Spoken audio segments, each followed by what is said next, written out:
Welcome back. Still watching Business Morning live from Channels HQ. To our next conversation now, the Association of Licensed Telecommunications Operators of Nigeria says the accumulated debt from the unstructured supplementary service data that's the USSD owed to them by banks rose to 80 billion naira as of November this year, and now telcos are threatening to withdraw the USSD services. Let's talk to Engineer Gbenga Adebayo, Chairman, Association of Licensed Telecom Operators of Nigeria, ALTON. Great to have you on the program.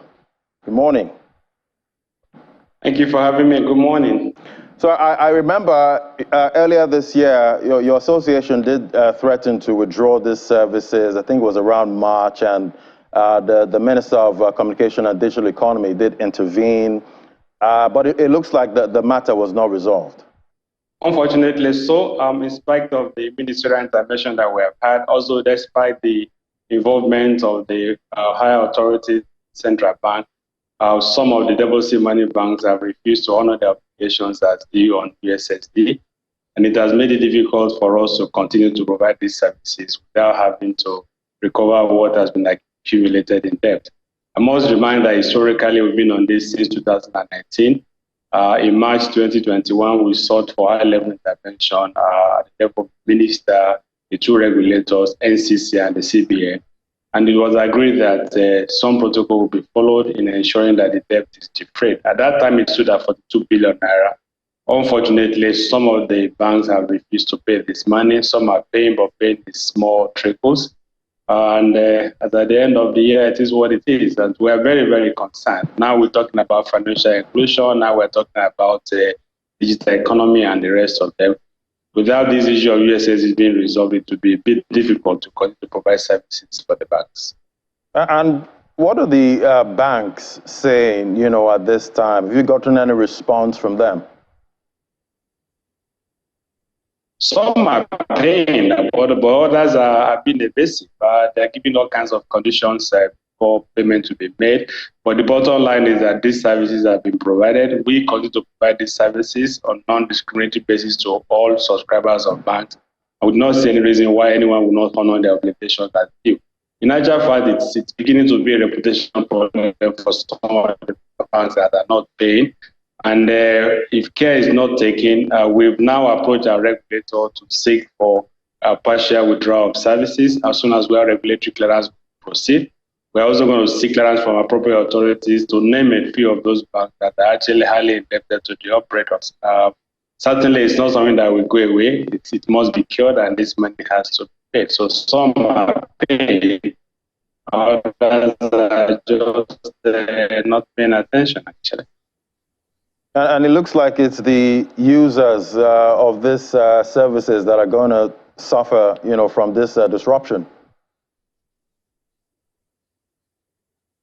Unfortunately so. And the sad thing is that these are services that the banks charge.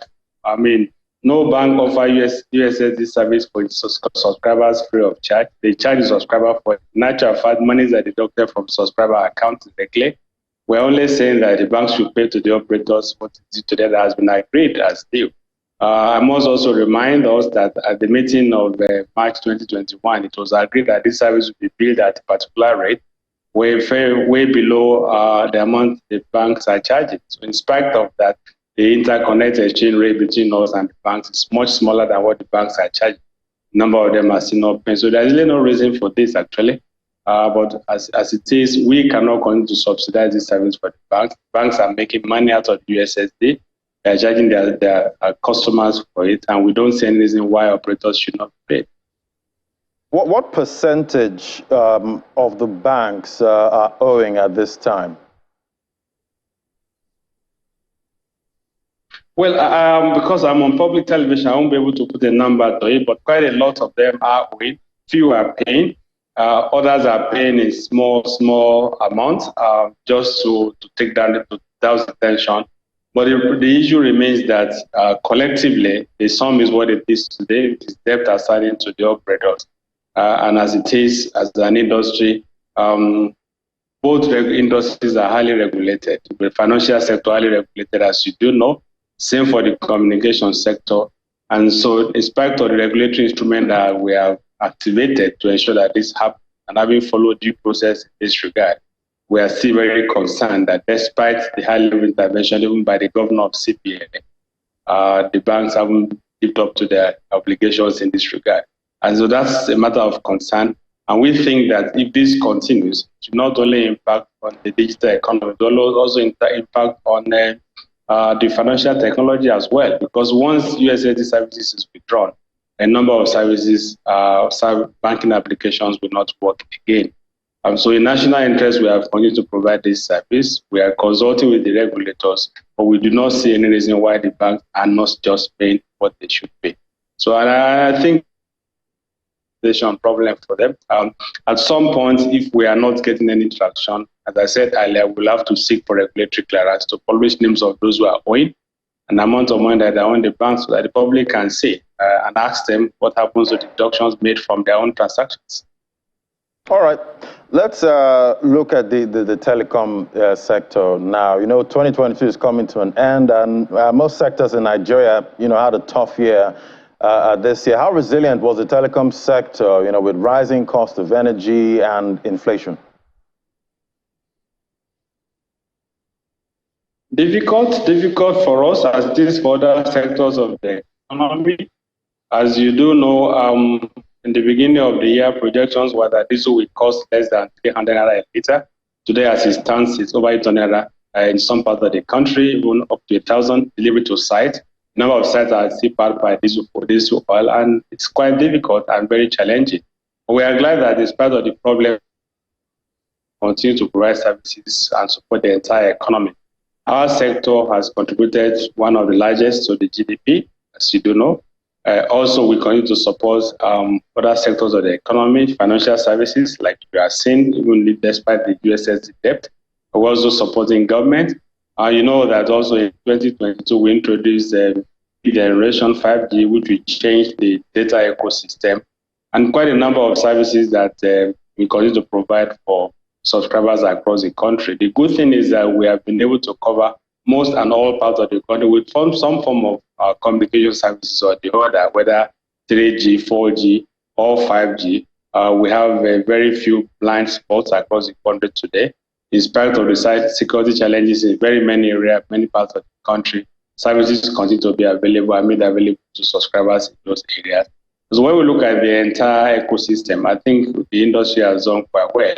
I must also mention the name and SIM linkage, which now has enabled us to develop fairly reliable national identity database as part of the contributions of the sector in the digital ecosystem. And we look at all of this collectively, despite the problems that we face as it is by other sectors of the economy, we continue to play a leading role in supporting the entire economy, and we hope to do so and even more in the coming year. But we will not fail to seek government support, particularly in protection of our infrastructure. This remains very critical national economic infrastructure, and we believe that government should please accord telecom infrastructure the right kind of protection to enable us to continue to provide services to all persons across the long length and breadth of the country. All right, let's look at broadband penetration in Nigeria this year. Were there any improvements? Did we get more subscribers this year? Significantly so. Lots more people have been included. A number of sites that were connected via radio links have been connected to the fiber backbone. So broadband access are more available across the country.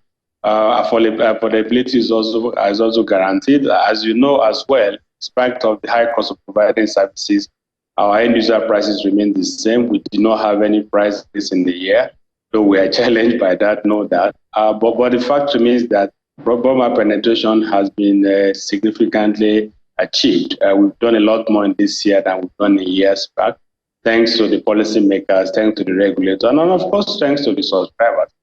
We hope that 2023 will be better. But we can't have a resilient broadband if we do not protect the backbone infrastructure. So it goes back to the issue of having to provide our infrastructure as critical economic infrastructure to be able to ensure availability of sites at all times in all places. So security of this infrastructure is very critical. We're having lots of fiber cuts across the country due to road works. We're having a lot of vandalization of infrastructure, a lot of stealing of diesel from our side, stealing of generators, stealing of batteries, and all of that. And this is just because the infrastructure remains very vulnerable. So we think that government should do a lot more to protect us and the infrastructure that support us, for us to be able to provide greater support for the economy.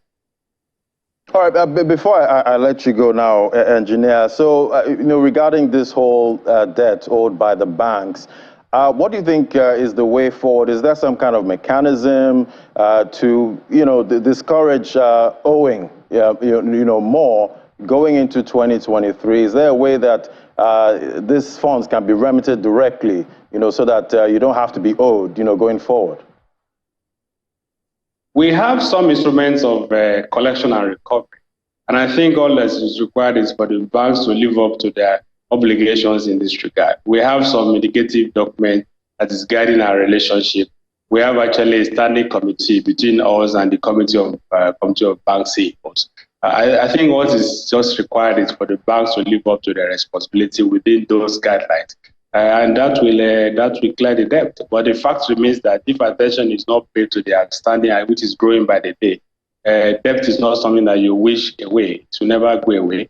And I think that what is required is that even for reasons of their own reputation, then the banks that are owing should to the obligation by debt, so that we can have a fairly smooth relationship going forward.